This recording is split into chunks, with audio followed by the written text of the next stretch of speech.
셀토스 투명 코팅 시공 전 모습 보겠습니다. 오늘은 셀토스 차량 언더 코팅이 필요한지 필요 없는지 한번 보겠습니다. 남들은 요즘 차량 언더 코팅이 필요 없다 라고 말하시는 분들이 많이 있습니다. 그래서 오늘 확실하게 보여드리겠습니다. 여기는 뒤쪽에 있는 부분인데요. 일단은 뒤쪽은 언더커버는 없습니다. 그리고 머플러 부분, 여기 보시면 이런 머플러 용접 부분 부식이 아주 잘 되는 곳이죠. 그리고 여기는 뒷바퀴 안쪽 부분인데요. 한번 보겠습니다. 여기 보시면 이렇게 페인트를 칠하지 않았죠. 이쪽 부분, 여기도 마찬가지 페인트를 칠하지 않아서 공기 중 습기로 바로 부식이 되었습니다. 이 차량은 출고된 지 10분 정도 된 차량이고요. 여기도 보겠습니다. 여기도 마찬가지 이렇게 페인트를 칠하지 않으니까 공기 중 습기로 바로 부식이 되었고요. 저쪽 안쪽도 이렇게 보시면 아직 부식은 되지 않았습니다.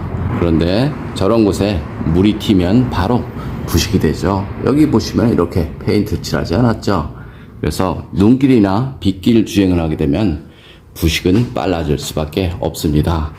여기 보시면 이렇게 커넥터 이런 부분이 다 노출이 되어 있습니다. 그래서 하부 세차로 차량 관리를 한다라고 말하신 분들은 자동차 하부를 한 번도 본 적이 없다 이렇게 생각을 하셔도 됩니다.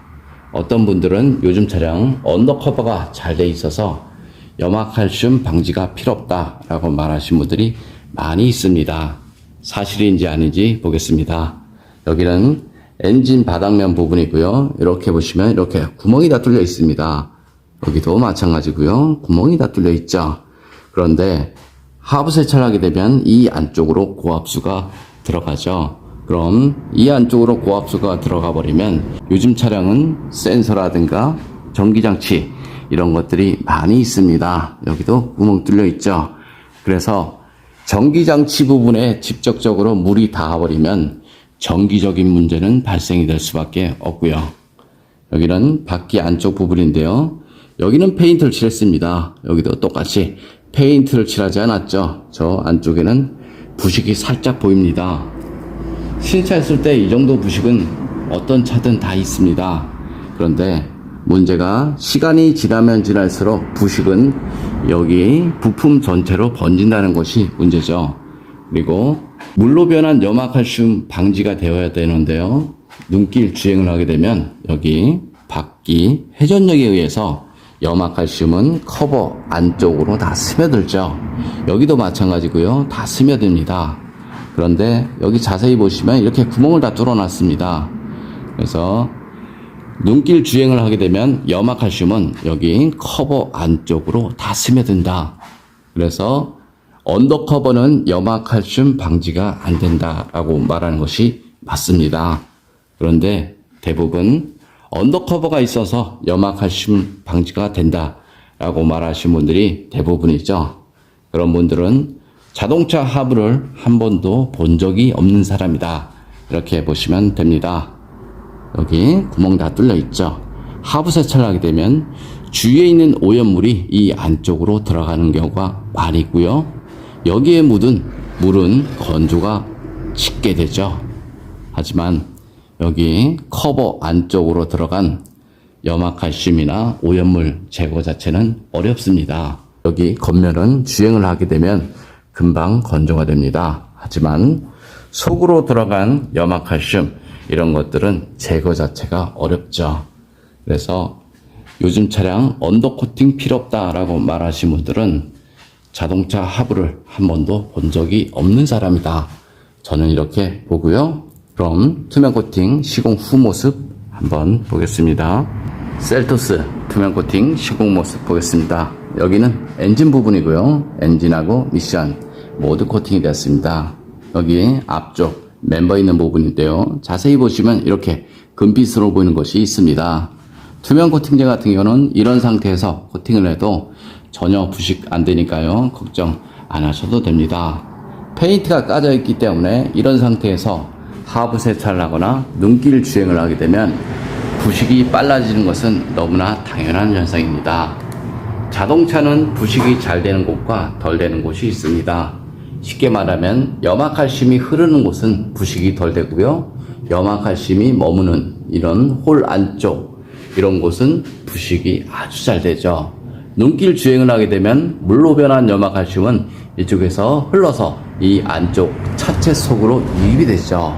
그럼 여기 부식 부분, 낮은 부분에 머물게 됩니다. 그래서 차체 속이나 부품 속, 바닥면 속은 반드시 녹방지가 필요하죠.